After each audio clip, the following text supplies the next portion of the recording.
বর্তমান সরকার খেলাধুলার প্রতি খুবই আন্তরিক, শুনে মন ভরে যায়। কিন্তু বাচ্চাদের খেলাধুলার মাঠের সংখ্যা খুবই কম। দুই একটা আছে, সেটা বড়দের দখলে, সেখানে আর বাচ্চারা খেলতে পারে না।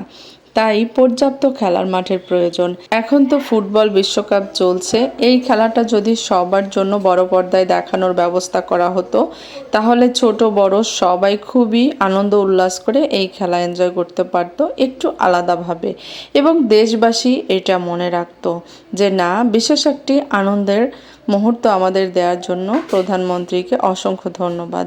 তবে প্রত্যাশা রাখি বিশ্বকাপের ফাইনাল খেলাটি যেন অবশ্যই সারা দেশবাসীর জন্য বড় পর্দায় দেখানোর ব্যবস্থা করা হয়।